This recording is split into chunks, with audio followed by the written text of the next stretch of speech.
capítulo 2, meu reino não é deste mundo. O interior.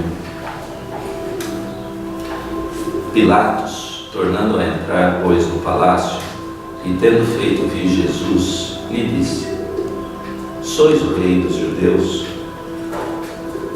Jesus lhe respondeu: meu reino não é deste mundo. Se meu reino fosse deste mundo, minhas gentes teriam combatido para me impedir de cair nas mãos dos judeus. Mas meu reino não é aqui. Pilatos então lhe disse: sois, pois, rei? Jesus lhe replicou: vós o dissestes, eu sou rei. Eu não nasci e nem vim a este mundo senão para testemunhar a verdade. Qualquer que pertença à verdade, escuta a minha voz. São João.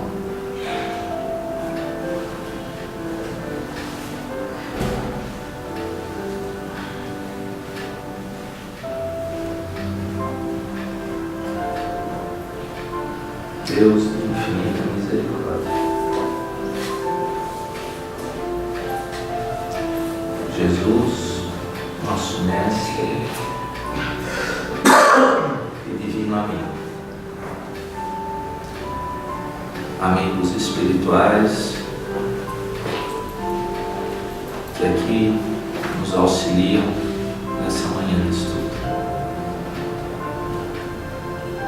Mestre Jesus, mais uma vez pedimos a Tua presença entre nós, a nos envolver no Seu carinho, na Sua paz,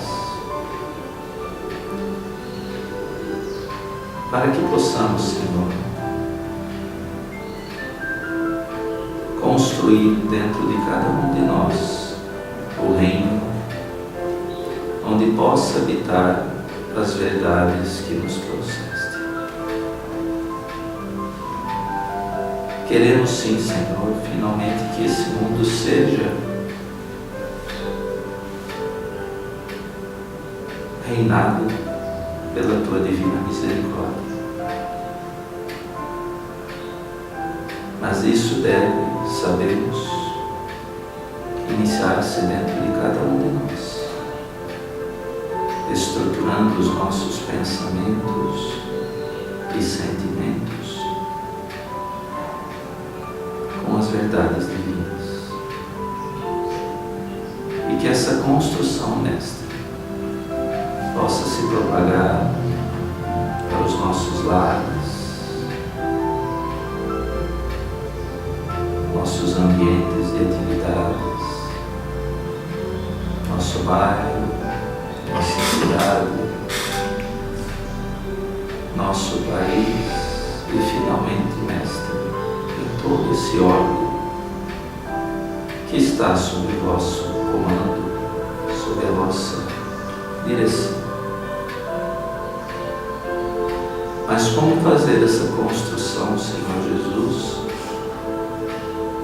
sem uma melhor compreensão do papel da mediunidade em nossas vidas? Principiamos, Senhor, a entender melhor, através dessa obra de nosso irmão André Luiz, quão importante, quão presente e intenso são as ligações mentais em nossas vidas. Que através dessas ondas de energia, através da vontade,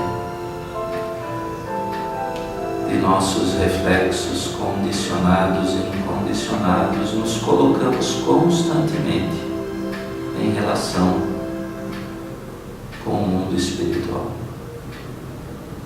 E será através dessas relações que conseguiremos, em parte, promover essas transformações que tanto desejamos, ajudando-nos nos nossos relacionamentos entre encarnados também. Então, mestre, compreendendo melhor a importância de estudarmos e vivermos essa mediunidade no seu aspecto mais elevado, é que pedimos o teu auxílio, pois sem a tua racionalidade, a tua amorosidade e o teu perfeito entendimento das leis divinas, certamente os nossos passos serão muito mais tortuosos e vacilantes do que já têm sido. Esteja, Senhor Jesus, conosco nessa hora de estudo, bem como em todos os momentos da nossa vida. Que assim seja.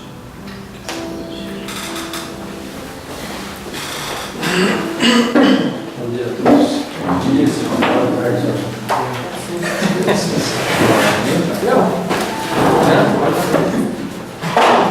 Você sabe que eu tinha um professor, ele já encarnou.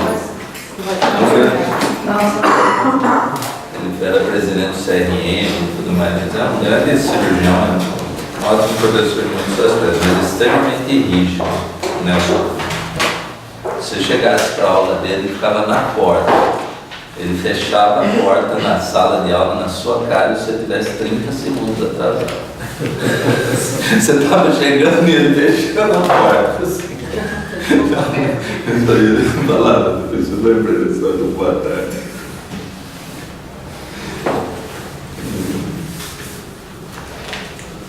Parando no agente de indução, seu Alpino.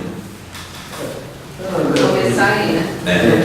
Vamos começar aí. Qual que é o caminho? Continuar. Não, vamos começar pelo. Vamos fazer reflexos específicos até o final. Nós vamos.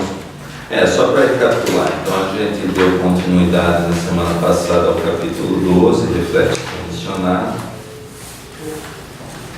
Nós chegamos a discutir até os reflexos psíquicos, e foi um capítulo que basicamente o André Luiz procurou discutir, né? Procura trazer a importância da estrutura do pensamento, dos nossos instintos ou reflexos incondicionados, né? Na estruturação dos reflexos condicionados, né? E ele faz uma analogia com aquele estudo, os estudos do Pavlov, né? Eles são idealizados por cães, em que ele mostra toda essa questão de como, em cima de um reflexo instintivo como é o de alimentar-se, o cão constrói, obviamente com as suas limitações de espírito ainda, né, não estruturado, né, inferior ao pensamento, como ele constrói reflexos. Então, ele usa, dentre outros exemplos, ele fala, olha, o reflexo incondicionado ou instintivo é o de alimentar-se, mas do que o cão se alimenta é um reflexo que é condicionado nele. Então ele mostra que quando os cães são apartados, né, das cadelas que o geraram e eles são alimentados com leite, quando é apresentado a carne, ele não sabe o que é aquilo, que não é uma construção. Quer dizer, o instintivo é o alimentar-se, do que se alimenta é um reflexo condicionado. E aí ele faz essa analogia com relação aos reflexos psíquicos em nós, né? E ele vai mais adiante nessa analogia. Ele fala, olha, quando se apresenta a carne ao cão, isso gera um estímulo excitante nele, que é condicionado, né? E ao excitar-se, ele lança seria um fragmento de um pensamento, já que o animal não tem um pensamento contínuo, estruturado, e a partir desse fragmento de pensamento, toda uma série de respostas são geradas dentro dele, e ele falou, dentre elas a salivação, mas não é só isso, o cachorro fica, por exemplo, excitado com o estímulo, né? E uma série de outros. Como a gente até discutiu aqui, ele não coloca isso no livro, mas quando a gente pensa em animais em bandos, você vê que esse comportamento de um acaba afetando todos os demais, né? Que o frenesi, vamos dizer assim, da alimentação é muito forte entre os brunos. Então, e aí ele faz essa conexão com o reflexo psíquico, que nós já adotados no pensamento contínuo, com a liberdade de escolha, o quanto esses reflexos não participam na nossa vida diária, né? Que nós vamos nos condicionando, quer dizer, a partir de um estímulo, seja ele visual, sonoro, auditivo, seja lá o que for, ou até, se a gente pensar no que nos interessa, que é no mediúnico, né? Através de uma ideia induzida, a gente também emite um pensamento, porque nos excitamos com aquela ideia, né? E desse pensamento a gente desencadeia uma série de reações, né? Dentro de nós e também naqueles que nos rodeiam, né? E ele fala isso, que são os rudimentos do que é a mediunidade, né?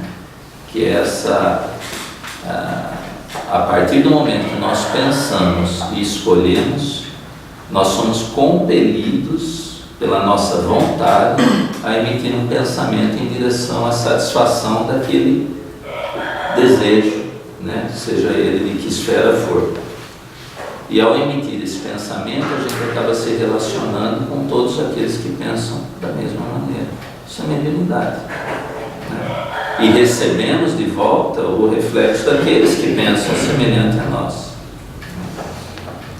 Então é mais ou menos esse o reflexo. Aí ele vai continuar agora com esse item que chama agentes de indução.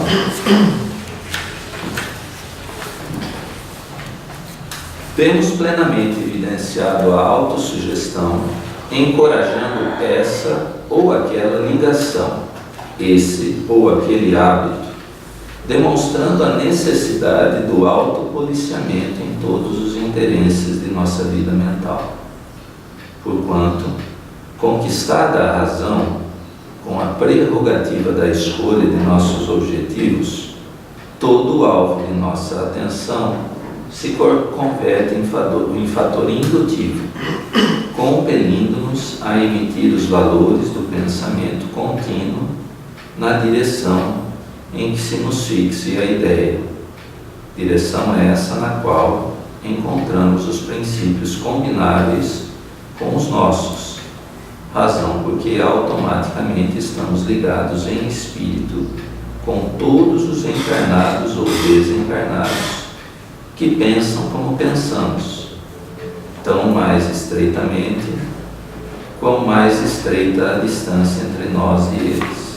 Isto é, quanto mais intimamente estejamos comungando a atmosfera mental uns dos outros, independentemente de fatores espaciais. É mais ou menos isso, né? Falar, tendo consciência, né? Um entendimento de que nós nos autossugestionamos, que é esse processo de excitação, né? Isso pode partir do outro, mas de nós mesmos, né? Isso requer da gente o quê? Pelo menos a compreensão da importância do vigiar, o nosso pensamento, que é o autopoliciamento que ele fala aqui, né? Por quê? Policiar o nosso pensamento é da mais alta importância para a nossa vida mental, né? E aquilo que eu havia comentado anteriormente, porque dotado da possibilidade de escolha, nós espíritos já inteligentes, né, com pensamento contínuo, temos a possibilidade de escolher, passa a ser quase que nós somos compelidos a fazer escolhas.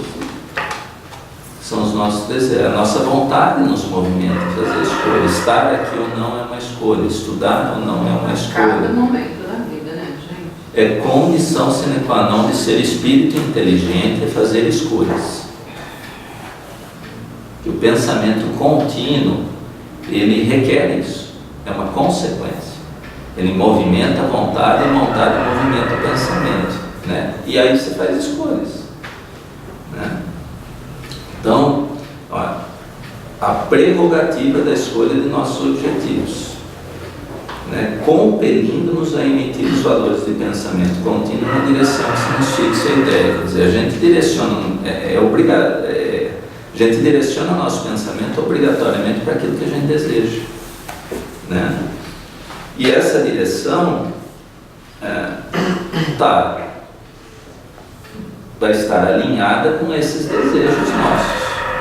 E nós vamos estar nos relacionando então com aqueles, por pensamento, que pensam como nós pensamos, né? Então, por isso que ele dizia automaticamente, não tem jeito, né? E isso independe da distância. Quando ele coloca com todos que pensem como a gente, encarnados ou desencarnados. O que ele coloca é quanto for maior, ou quanto maior for essa intimidade, né, a proximidade aí não é espacial, mas é da intimidade do pensamento, maior vai ser essa ligação, né? Por isso que não tem distância para os espíritos, né? Então, vai estar um pouco limitada a coisa, a capacidade ou ao estágio evolutivo de todos esses espíritos envolvidos, nós e os demais, né? Claro que espíritos menos evoluídos não têm um poder mental, uma capacidade para à distância realizar tantas coisas, né? Mas o mais evoluído pode. Por isso que para o espírito de luz não tem distância em relação à intimidade com o nosso pensamento. Onde está o meu espírito guia? Ele pode estar muito distante espacialmente, mas na intimidade do nosso ser, ele está muito próximo, porque essa relação está imantada em nós. Não temos nem treino também, né, Mário? Treino de focar o pensamento, de direcionar conscientemente. A gente faz, mas acho que ele não tem treino, isso ali, porque em primeiro lugar, falta conhecimento. A gente acha que conhece muito, às vezes, mas conhece muito pouco, né? Essa questão do pensamento, da vontade, dos instintos, para mim, assim, não acho que hoje a gente conhece demais, mas pelo menos mostra quão pouco a gente conhecia, porque a gente nunca... Eu já tinha lido essa obra, já tinha lido outras coisas, nunca havia pensado a essa profundidade. Nem sei, acho que está ainda longe do entendimento perfeito, mas estou dizendo, só nesse entendimento um pouco maior já mostra o quanto a gente se conhece. Se a gente não conhece a estrutura do pensamento, a vontade, a relação entre isso e os nossos instintos, como é que eu vou educar e disciplinar meu pensamento? Não tem como, né? Como é o imaturo, né? A criança na escola, se você não dá para ela uma base, ela não vai disciplinar nada, ela não conhece nada, né? A não ser a satisfação dos seus desejos mais básicos, né? A luta é o quê? Para que ele faça o que é importante para ele, mas o desejo dele é correr, brincar, é satisfazer o que é, né? Nós somos assim também como espíritos, né? É mesmo o espírito inferior, nós temos dificuldade de focar no bem, da vigilância. Mas mesmo o espírito inferior, ele foca o pensamento no alto. Isso. Ele consegue, né? E às vezes ele não tem consciência Não, disso. como ele faz, mas e ele as faz. consequências disso, mas ele faz. Eu falo, Pensamento é pensamento. para focar no bem, a gente precisa dar do conhecimento. Por que isso é importante para mim? Como é que funciona? Você precisa dar aquele passo, acho que adiante que volta a história, a verdade vai te libertar. Porque sem conhecer a verdade, ninguém se liberta. Eu acho que o maior problema é a gente perceber o que a gente está pensando, e aí entra o que o Mário falou, essa questão, acho que a Graci colocou uma coisa que é interessante, a gente pensa mesmo no mal, né? Mas se você não tem o parâmetro para entender o que você pensa o mal como uma coisa normal, né? Então acho que é por isso que é importante, acho que a gente estudando para fazer esse filtro, para a gente ir estimular essa análise, né? A gente vai estimulando aos poucos e a gente vai pensando, né? Vai conseguindo analisar o que a gente está pensando, porque você vai pondo outros parâmetros, outros conhecimentos de você que vai comparando, e através da comparação nós vamos vendo que nós estamos errados ou não. Porque que é complicada essa questão, que até quantas coisas a gente fazia achando que estava certo, e hoje a gente vê que não é bem assim, porque e não era até interpretado errado. Né? Não é questão assim, não existia um esforço na interpretação, mas fazia a interpretação errada, porque ou não tinha entendido o conhecimento que tinha sido passado, ou não tinha mesmo conhecimento. Mas se a gente usar isso aqui, que a própria leitura do Evangelho, a gente já entende diferente o trecho quando ele respondeu: meu reino, ó, se meu reino fosse desse mundo, os que pensam como eu não deixariam isso acontecer comigo. Mas como disse Deus, como é um reino onde impera a maldade, isso vai acontecer. Que no reino onde impere o bem, isso não aconteceria. Aqueles que pensam como eu não deixariam que eu caísse na mão dessas pessoas que pensam dessa maneira. Né? Então você vê, ele já alertava ali que o reino é o reino do pensamento, do sentimento, do que está alinhado com as leis divinas. Eu estou alinhado, mas esse mundo não está. Então esse mundo não é o meu. Né? É interessante a história de evolução, né? Essa conquista através da evolução dos instintos incondicionados. E depois dos instintos, o desenvolvimento dos condicionados em cima desse. Quer dizer, realmente ele requer o uso da razão, o trabalho de discernimento, para a gente saber a qualidade que nós queremos encontrar. E só isso o conhecimento nos possibilita, né? Porque senão, como é que a gente vai direcionar o nosso caminho para o bem e para o mal? Isso requer o recurso de conhecimento para a gente ter discernimento para poder agir de uma maneira equilibrada e harmoniosa. Eu achei interessante isso, e você vai vendo em tão brilhante é a obra de Deus, porque dá a sensação, chega até o reflexo incondicionado, você não precisa de um pensamento contínuo. Mas para ir além disso, para construir mais, aí precisa do pensamento contínuo. Aí vai entrar a vontade, o trabalho. Então você vê que o progresso na obra divina, você vê, ela é uma construção mesmo. Então ela precisa disso. Bom, mas com o pensamento contínuo, aí eu consigo os reflexos condicionados, que os animais também os podem ter, mas eu consigo racionalizar, fazer escolha. Para fazer escolhas, você precisa ter isso. Né? Você vê o próprio, né? E é em cima do incondicionado que eu construo o reflexo condicionado, né? As sensações e coisas, e é em cima desses condicionados que eu vou construir os sentimentos mais elevados do espírito. É uma construção.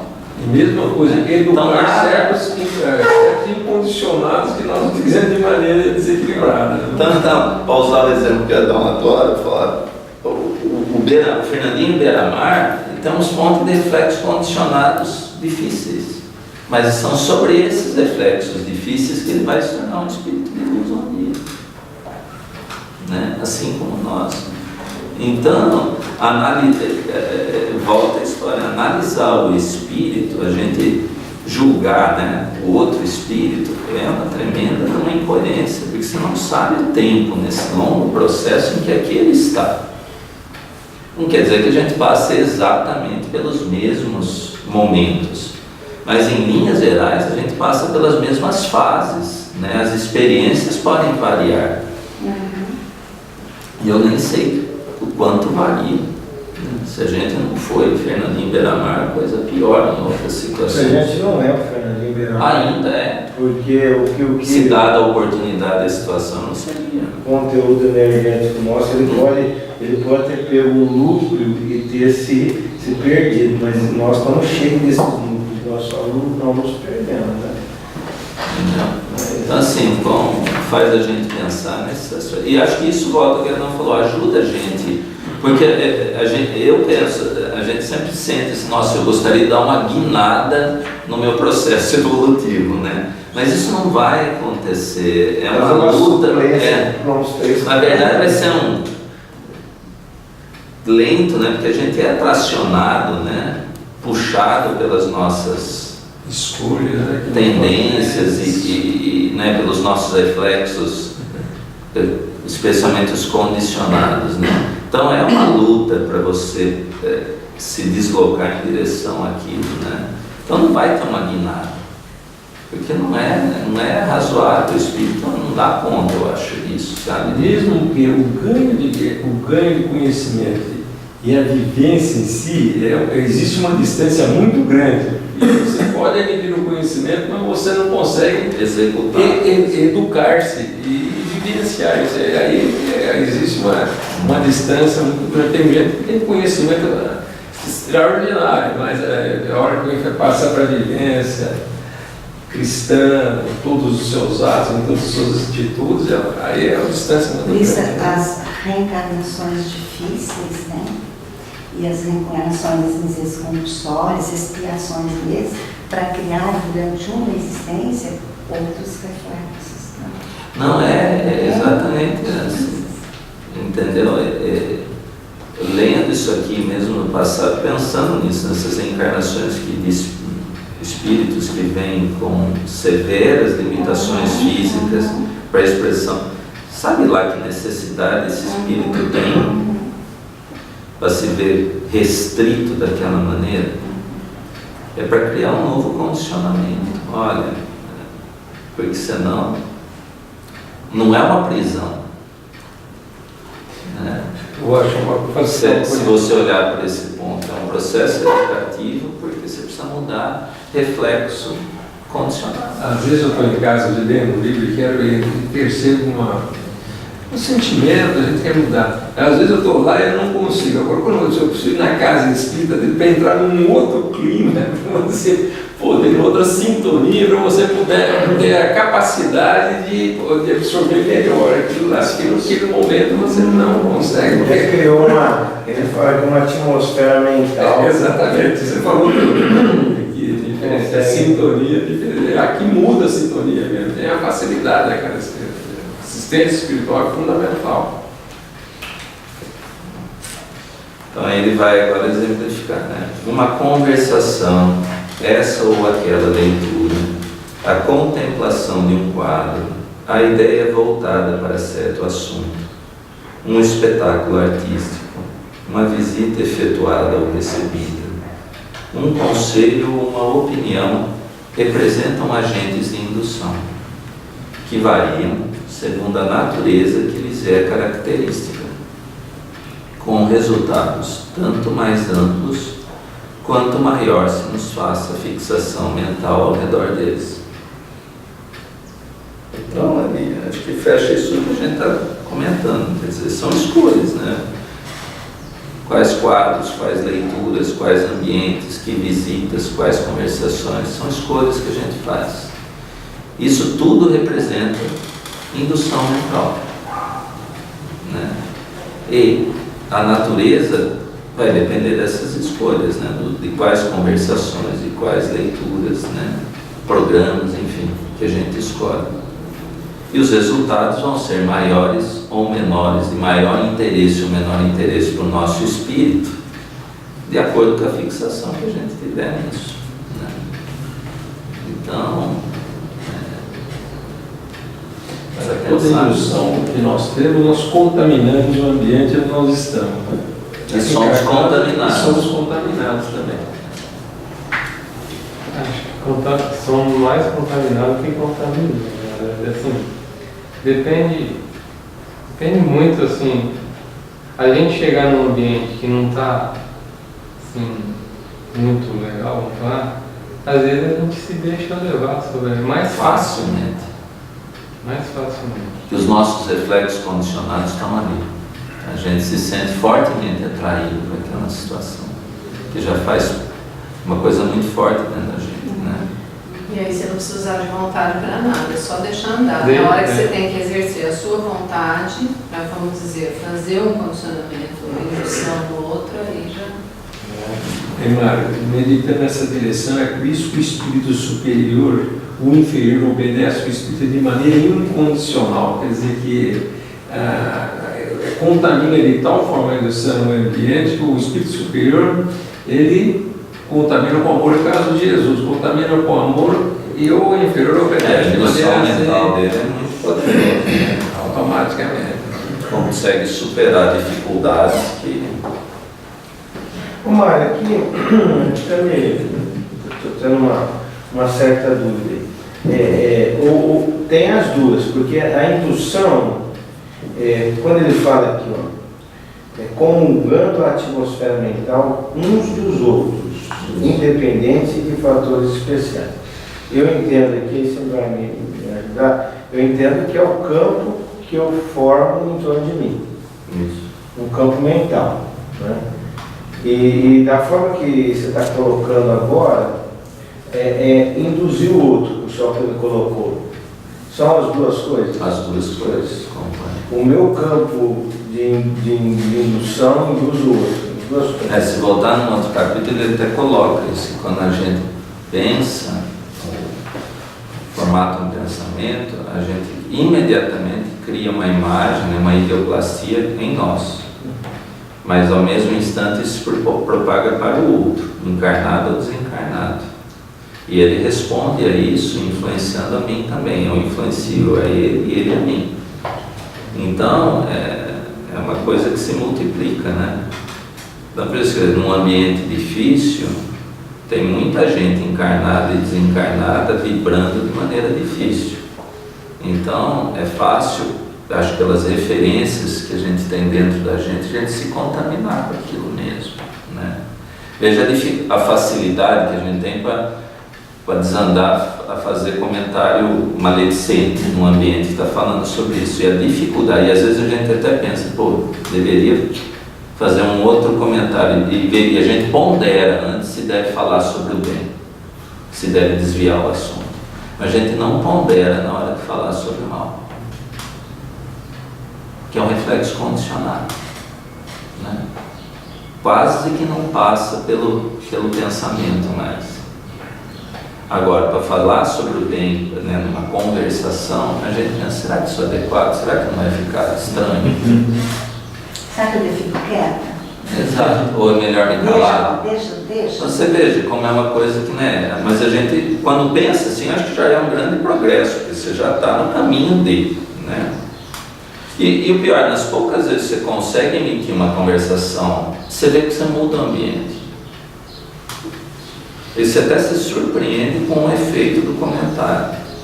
E eu falo isso porque às vezes no meu ambiente de trabalho é um ambiente difícil, em questão de conversações. E isso já aconteceu, e você se surpreende como muda, né?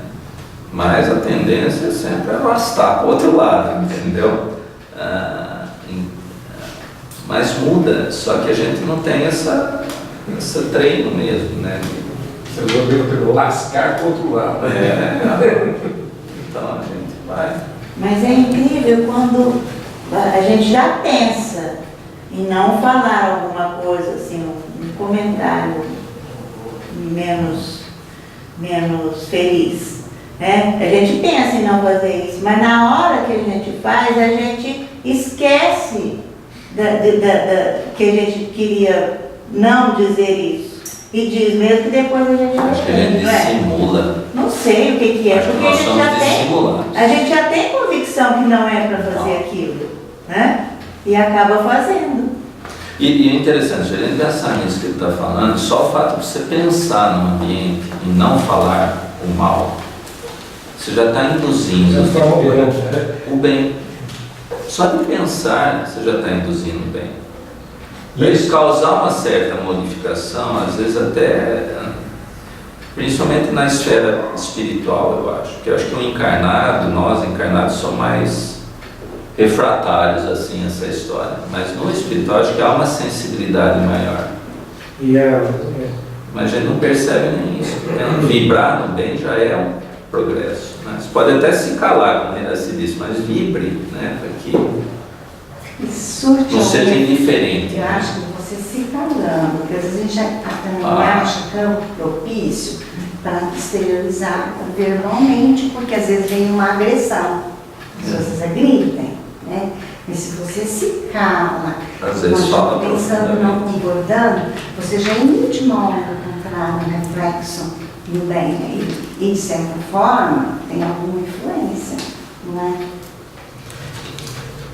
É importante, por isso, a reflexão no bem, o estudo, essas coisas todas. Eu passei a entender um pouco melhor depois que o Mário conversou isso aqui. Você estimula, você induz o seu pensamento, o seu sentimento a pensar no bem, a se conduzir no bem, a trabalhar o seu pensamento na autoeducação do seu sentimento, do seu pensamento. É uma forma que tal é que quando você se sintoniza com o Evangelho, você se induz a pensamentos bons, com objetivos sadios. A hora que você sai dali, entra no outro ambiente, você cai na sua realidade. Quer dizer, esse é um processo educativo que nós todos sofremos no nosso dia a dia, onde nós estivermos. Por isso que a Casa Espírita é um ambiente propício ao desenvolvimento do estudo, porque a qualidade de pensamento aqui é bem mais elevada, de sentimento, de funcionamento. Uso do discernimento. A liberdade de escolha na pauta das leis divinas é clara e incontestável nos processos da consciência. Ainda mesmo em regime de prisão absoluta do ponto de vista físico, o homem, no pensamento, é livre para eleger o bem ou o mal para as rotas do espírito. O discernimento deve ser assim usado por nós outros, à feição de leme que a razão não pode esquecer uma troca. De vez que se a vida física está cercada de correntes eletrônicas por todos os lados, a vida espiritual, da mesma sorte, jaz imersa em largo oceano de correntes mentais, e dentro delas é imprescindível saibamos procurar a companhia dos espíritos nobres, capazes de auxiliar a nossa sustentação no bem, para que o bem, como aplicação das leis de Deus, nos eleve à vida superior. Isso é educação no pensamento, né? É o que nós disciplina do pensamento, porque com isso a gente consegue sintonizar com espíritos melhores do que nós, né, que vão então poder nos auxiliar, né, nessa nosso desejo de nos sustentarmos melhor no caminho do bem, né? E aí, para que o bem, como aplicação das leis divinas, nos eleve à vida superior. Então, o caminho do bem é a aplicação das leis de Deus em nossa vida, não na vida do outro, né? E é isso que vai nos elevar. Então agora ele vai começar, são 2 capítulos que ele vai falar ele usa, e até, né, na própria introdução é alertado isso, a questão da hipnose para uma analogia, né? O próprio Emmanuel, longe dele querer divulgar ou propagar com a hipnose como uma técnica espírita, né? Mas serve para estudo, né? E acho que vai discutir muito isso que você estava falando a partir de agora. Hipnotismo vulgar. No exame dos sucessos devidos ao reflexo condicionado, é importante nos detenhamos por alguns instantes no hipnotismo vulgar. Então vai, como diz aqui, continuando a estudar, né, compreender melhor a questão do reflexo condicionado, ele vai utilizar da questão do hipnotismo vulgar para ajudar nessa melhor compreensão. Há quem diga que o ato de hipnotizar se filia à ciência de atuar sobre o espírito alheio, e para que a impressão provocada nesse sentido se faça duradoura e profunda, é imperioso se não desenvolva maior intimidade entre o magnetizador e a pessoa que lhe serve de instrumento, porquanto a faculdade de hipnotizar, para persistir em alguém, reclama dos outros obediência e respeito. Então ele faz essa afirmação, há quem diga, não é ele que diz, né, que não deve haver essa maior intimidade entre o magnetizador e o hipnotizado, né, porque alguns interpretam que para ver essa ascendência, que isso seja duradouro, persistente, né, intenso, que deve haver respeito e obediência por parte do hipnotizado. Fica claro por que ele fala quem diga, porque ele não concorda com isso, obviamente. Ele sabe, né, e como para nós fica fácil. Pelo contrário, esse respeito e obediência é porque há uma grande intimidade entre aqueles pensamentos, né? A questão que fica mais fácil para a gente sempre pensa no lado da obsessão, claro, isso, né? Encontra em nós o núcleo. Né? Um núcleo. Mas mesmo no lado da espiritualidade maior, né, tem que haver uma intimidade de pensamentos para que essa relação se torne mais persistente e duradoura, né? Essa influência. A lei é a mesma, né? Como a gente a aplica é que é a escolha de cada um, né? Reparemos o fenômeno hipnótico em sua feição mais simples, a evidenciar-se muitas vezes em espetáculos públicos menos edificantes. O operador pede silêncio e, para observar quais as pessoas mais suscetíveis de receberem a influenciação, roga que todos os presentes fixem determinado objeto ou local, proibindo a perturbação e o gracejo. É a mesma semelhança num trabalho, né? A espiritualidade pede da gente que a gente se fixe em objetivos mais nobres, né? E que evite a perturbação do ambiente. Mas mesmo na coisa vulgar, o princípio é o mesmo, né? Anotamos aqui a operação inicial do circuito fechado.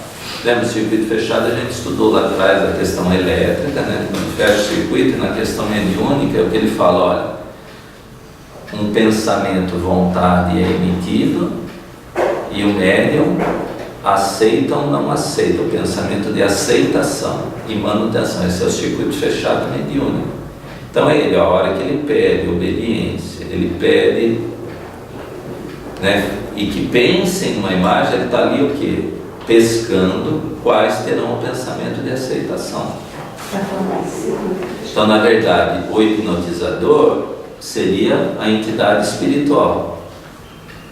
O médium seria o hipnotizado. Mas só que relação ele faz aí para pensar na história. Quer dizer, a gente escolhe. Exteriorizando-se em mais rigoroso regime de ação e reação sobre si mesma, a corrente mental dos assistentes, capazes de entrar em sintonia com o toque de indução do hipnotizador, passa a absorver os agentes mentais, predispondo-se a executar-lhe as ordens. Então é a sintonia, circuito fechado, né? Semelhantes pessoas não precisarão estar absolutamente coladas à região espacial em que se encontra a vontade que as magnetiza. Podem estar até mesmo muito distanciadas, sofrendo-lhe a influência através do rádio, de gravações e da televisão. Aqui então nessa frase dá uma margem para tudo que a gente vê, assiste e ouve, e do quanto a gente é induzido e hipnotizado por isso. Eu acho que isso é complicado. Tá? No dia a dia da nossa Nem se vida, percebe, né? e a gente nem se apercebe. É quase que um médium passivo. Você quer ver só, você vê uma luta de boxe. Então, Você torce para o cara bater, você vai se envolvendo naquele. Você assiste um esporte, por exemplo, uma disputa, você não está. Você começa a participar. Teoricamente, você vai, puxa, alguém vai perder, que chato, né? Mas você quer que alguém ganhe. Então você cria é uma indução. Um irmão nosso vai levar a pior, mas vamos. Você é aquele irmão, mas o irmão mesmo que. É verdade. A gente não pensa, né? Você vê numa disputa, você não pensa, você não acha, não dá para terminar empatado. Você não pensa no outro. É. Isso tem muitos exemplos, né? Aquele Orson Welles ficou famoso por causa de uma situação no rádio, né, em Nova York, em que ele no rádio ele narra que Nova York está sendo invadida por marcianos e várias pessoas se suicidaram, achando que era verdade. Foi uma indução hipnótica feita via rádio. E ele vai explicar mais adiante como é que funciona isso. A pessoa cria uma ideoplastia em cima daquilo, para ele é verdade. Isso é muito comum, né? Agora, se levar nessas coisas do dia a dia, você vê a pessoa assiste da tenda e de repente o mundo se transforma num mundo que só tem violência, só tem assaltante, só tem traficante, só tem gente que não presta. É uma ideoplastia. E o mundo não é feito só disso. Tá bom, o mundo tem muitas dificuldades, mas não é só dificuldade. As telenovelas, né? A indução para os jovens, droga. Exatamente. Então, assim, o que ele coloca aqui lá atrás é muito sério. E se a gente vê o que acontece dia a dia. Né? O Plano Pires, ele coloca assim, que às vezes a gente fica assim, pensando, né? Numa pessoa, nas dificuldades de uma pessoa, numa situação, e aí a gente vai atraindo por sintonia. Então a gente pensa que é um monólogo, mas já existe um diálogo. A gente, com um desencarnado, que vai te induzindo agora. E você, às vezes, se é uma pessoa, você vai dando uma ficha do obsessor de tal pessoa. E faz muito sentido, né? Porque pelo que ele coloca aqui, isso aí não tem monólogo. Você pensou, alguém está ouvindo. Se alguém está ouvindo, ele está pensando de volta. É um diálogo. Né? Então, desde que se rendam profundamente à sugestão inicial recebida, começam a emitir certo tipo de onda mental com todas as potencialidades criadoras da ideação comum e ficam habilitadas a plasmar as formas pensamentos que lhes sejam sugeridas. Formas essas que, estruturadas pelos movimentos de ação dos princípios mentais exteriorizados, reagem sobre elas próprias, determinando os efeitos ou alucinações que lhes imprima a vontade a que se submetem. Temos aí a perfeita conjugação de forças ondulatórias. Aí, nesse caso, você acabou contando, isso aconteceu dessa forma aqui. Entendeu? E ele foi, na época, até muito mal visto. Ele falou, olha, ele está contando uma história. Quem comenta, e muita gente pegou do meio, veio, achou que é verdade, e foi na onda, se matou, se fez. Entendeu? Olha só o que faz. Né? Mas são escolhas ainda. Graus de passividade. Induzidos pelo impacto de comando do hipnotizador, os hipnotizados produzem oscilações mentais com frequência peculiar a cada um. Oscilações essas que, partindo deles, entram automaticamente em relação com a onda de forças positivas do magnetizador, voltando a eles próprios com a sugestão que lhes é despechada, estabelecendo para si mesmos o campo alucinatório em que lhe responderão aos apelos. Então, quer dizer, aquele que se deixa induzir pelo impacto inicial produz ondas que retornam àquele que está induzindo e cria-se o circuito, né? Aí ele fala, tá bom, você recebeu, você entrou na sintonia, então agora eu vou dizer para você, faz isso. Aí você capta e começa a fazer aquela ideoplastia mesmo. Você constrói aquele mundo que é o que ele sugeriu para você. Né? Mas, mais uma vez, vale tanto para um lado como para o outro. Né? Se a gente sintonizar com o bem, a gente vai ser induzido a ideias superiores, né? Essa sustentação do caminho do bem, que ele fala no parágrafo, no capítulo anterior. Né? Agora, se a gente abrir a sintonia para o outro lado, são essas sugestões do dia a dia que a gente vive tropeçando. Eu estou lembrando uma vez uma aula que eu tive, apareceu um utilizador na escola. Então, reuniu o pessoal no anfiteatro e tal, e começou isso aí. Agora eu estou percebendo por que ele não é. Porque a mente mais jovem, ele entra com mais facilidade no pensamento do hipnotizador, né? Então ele começava a perceber os pensamentos e falava de cada pessoa, que a pessoa está pensando, não, quer dizer, assim, a sintonia, E o jovem ele trabalha com mais fidelidade que o adulto, então tem uma facilidade muito maior para fazer essa demonstração. Interessante. Cada instrumento nesse passo, após demonstrar a obediência característica, revelar-se-á em determinado grau de passividade.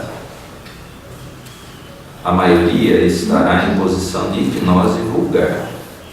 Alguns cairão em letargia e alguns raros em catalepsia ou sonambulismo. Nos dois primeiros casos, isto é, na hipnose e na letargia, as pessoas apassivadas à frente do magnetizador terão libertado, em condições anômalas, certa classe de aglutininas mentais que facultam o sono comum, obscurecendo os núcleos de controle do espírito nos diversos departamentos cerebrais. Além disso, correlacionam-se com a onda motor da vontade que se sujeitam, substancializando na conduta que lhes é imposta os quadros que se lhes apresentam. Então, quer dizer, nesse quadro, todo quadro de hipnose envolve algum grau de passividade, quer dizer, tem que ter uma aceitação. Isso é passividade.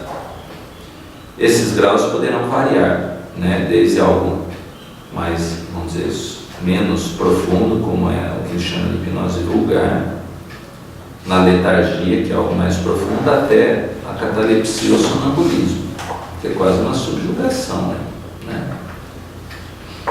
E ele discute, então, nesse parágrafo, a questão mais suave.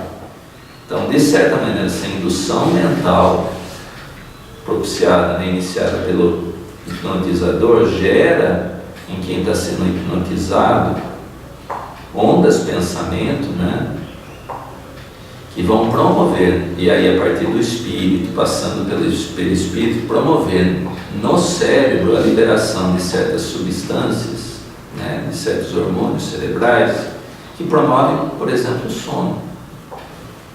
E ao promover o sono, você está o quê? Promovendo mais do que isso, né?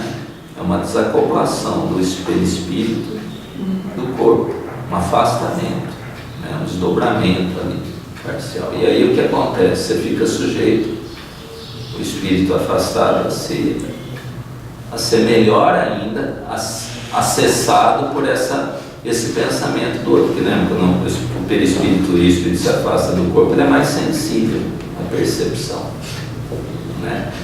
E daí que ele consegue trabalhar, então, essa indução para que faça coisas que aparentemente parecem extraordinárias, né? Que alguém imite lá uma galinha, cacareje, faça tudo isso, né? Mas é indução.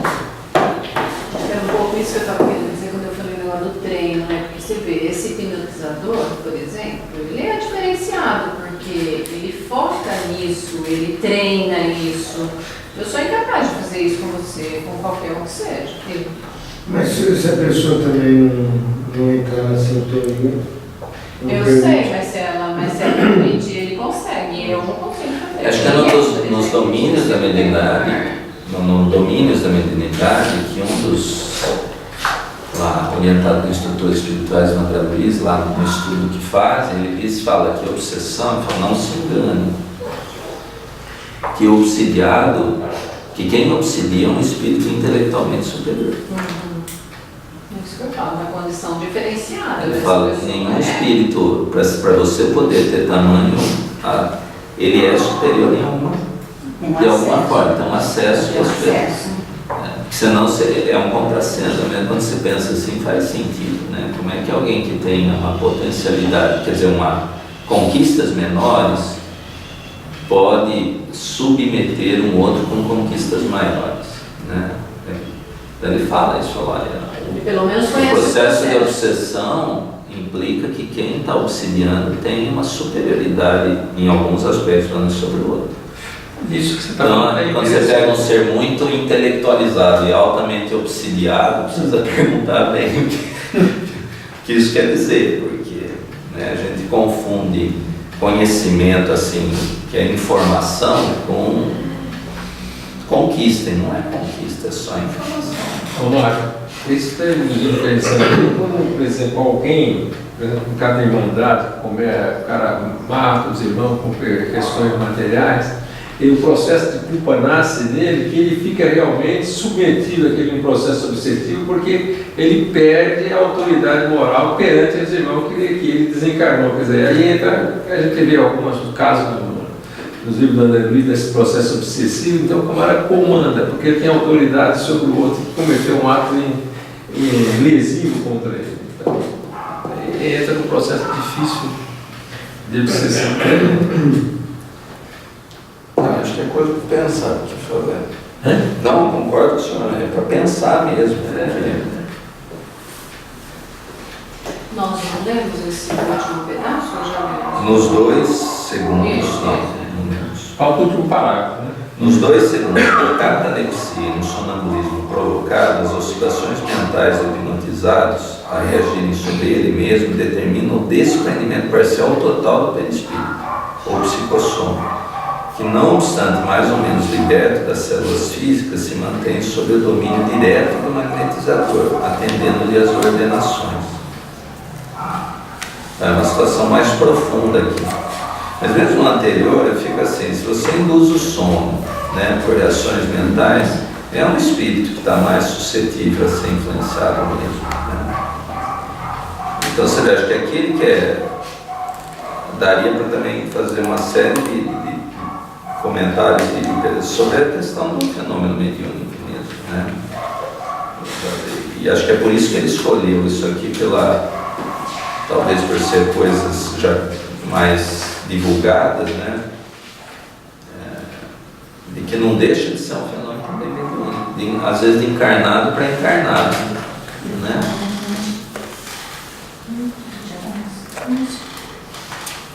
Então, certo?